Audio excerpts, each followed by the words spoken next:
Hammond. Richard, we need you to come into HQ. We've got a job for you. Righto, I'll be there in a jiffy. I've always been an adrenaline junkie. Before I got my driving licence, the way I scored my thrills was by reading books filled with action, adventure and daring-do. Reading about heroes made me feel sexy, not spotty. They made me laugh and gave me hope for the future.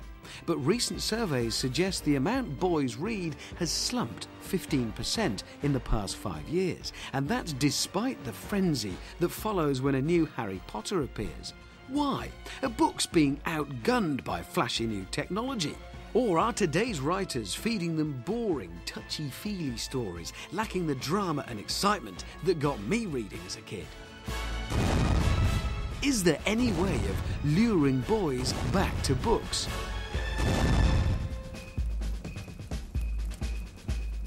We're forever being told that boys are falling behind. Compared with girls, they're failing at school. And whilst, reading is less popular with all kids today, it has fallen drastically out of favour with boys in particular. And the thing is, it's not easy being a boy, especially at 11. At that age, I was a complete emotional wreck. And the last thing I wanted to read about was some namby-pamby whinger moaning about how difficult everything is, and then having to be rescued by a girl. In the books I loved, the heroes were strong, brave, intrepid and male. They were role models that boys like me could really identify with. To reverse the decline in boys' reading, I think someone needs to write a cracking good adventure story to fire the imagination of today's boys. In fact, I think I'll have a go myself. So it's back to school for me to do some research. This is Hall Grove School in Surrey, where if it's true that boys will be boys, they should be reading about stories with plenty of danger, guns and action. I think we can safely say that boys like action. Nothing has changed since I was a lad. Same games. Same fights, actually. So any tips? Yeah, well, get something where they get a little bit of freedom. Kids are kept on very short leads these days, so anything where they get to be a bit free of their parents or their teachers or authority or whatever. And I think there's a gap there for some really funny teenage boys fiction, actually. Maybe we should get in there and write it.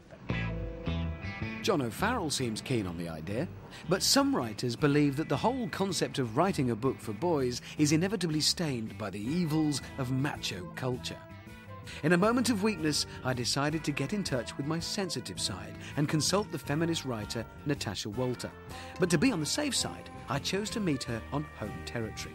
Microzine, a trendy men's gadget shop in North London. Hi, Natasha. I'm in bloke heaven here, it's got to be said. Now, books for boys, that's what we're talking about. From your point of view, is there such a thing? I do think it's quite problematic the way there seems to be this kind of resurgence of the idea that books should be marketed for boys or for girls. And I think at the moment you're seeing it all the way through, right from children's books to adults' book, you know, the idea of chick lit, and then this idea that you should market books even for pre-adolescent boys. And I think it's very important that young boys especially learn that they can identify with girls.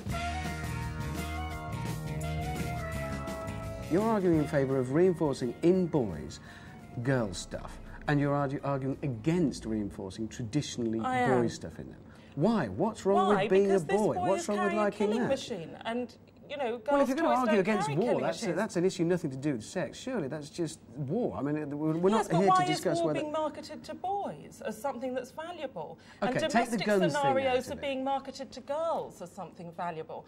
Boys are still very, very much boxed up into playing with things that are only appropriate for boys. No, I disagree. And what really worries me is that when this is carried over into literature, into publishing, then boys don't really have an escape. You know, there's nowhere they can go in their imaginative lives to escape from this kind of pressure. I worry about a generation of little boys that won't be able to read about daring do all-action heroes that dominate and persevere. Oh, come on, how can and you won't say be able that? to play What cowboys is and the Indians culture and that won't they've have got? toy guns. It's all about daring do. I mean, you know, put them all in marigolds and have them reading about kissing. Well, I think that should be part of it too, just like little girls should be allowed to run around and pretend to be pirates and so on as well. I just don't think there should be this division that you seem to be in favour of. Look, I've got to write a book for boys. I know you're not going to like it, but from your point of view, what should I be putting in it?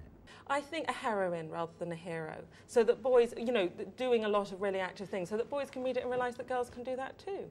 I'll accept that. And a boy that, you know, that. learns Will they to be read into... it, though? Would they gravitate towards it without you there to impress upon them that they should, or without me there to impress upon them that they Well, it's interesting, isn't shouldn't? it, that we feel that in this generation there's a real problem about it. I think that earlier in the century, you know, little boys would be encouraged, say, to read the Narnia books and to feel that Lucy was the most active one and the most interesting one, or the Swallows and Amazons books where the girls, you know, got a lot of the best lines and a lot of the best stories. And it seems to be so much more now in this generation. I doubt Natasha would approve of what's happening at the last stop of my journey. Elliot and Thompson publish the Young Spitfire books, novels that resurrect old buccaneering tales for boys, as well as brand new adventure stories.